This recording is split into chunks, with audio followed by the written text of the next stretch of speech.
Carol Easterly, and I'm one of the museum program coordinators here at the Kentucky Historical Society.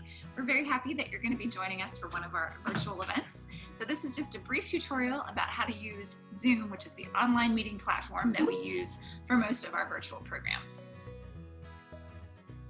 You are going to want to make sure that you have a device that has a screen, a keyboard, and also speakers or sound output. So a laptop or desktop should work for you fine. Just make sure if it's a desktop that you do have speakers attached. Your smartphone would also do it for you, or a tablet like your iPad would be fine. Once you've registered to actually attend one of our virtual events, you'll get an email from us that has a link to the Zoom meeting in it. Make sure that you don't delete that email. You're going to need that to connect. When it's time for the actual event, you can click on that link, or you can actually copy and paste it into your web browser. It's that easy. You'll get connected with the event. A couple of things to be aware of though. If you arrive early, you might actually get there before the host and they haven't started the meeting yet. Not to worry, just give them a few minutes, they'll get started soon. If the meeting has already started, then the host still has to actually admit each attendee as they arrive. So give them just a minute to let everybody in. Once you are in the meeting, couple of things that you want to do. Just make sure that your microphone is muted.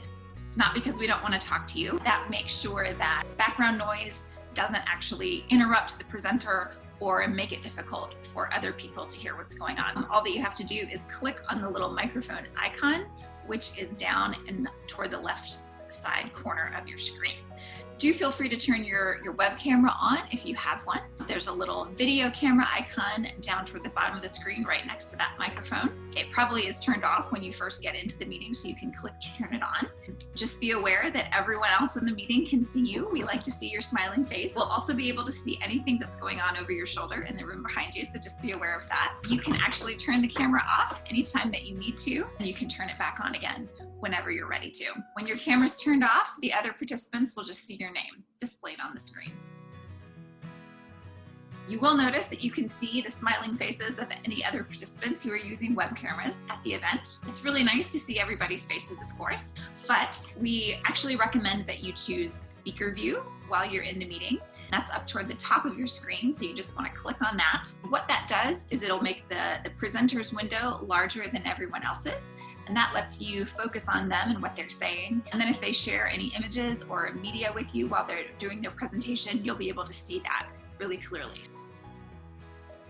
As the presentation is going on, if you have questions or comments that you want to make, the best way to do that is to utilize the chat feature. The icon for that is a little conversation bubble down toward the bottom of the screen. So if you just click on the chat feature, then a window will pop up, and at the bottom of that little window is where you can type in any messages that you want to send to the group, and you press enter to actually send the message.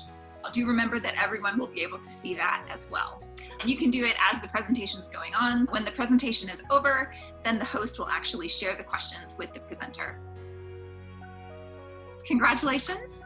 That's the basics of Zoom. It's very easy to use. If you do need further assistance, please do feel free to get in contact with us. You can call 502-564-1792 to reach the Kentucky Historical Society, or send an email to khseducation@ky.gov. Thank you so much for watching, and I hope to see you very soon at one of our virtual events.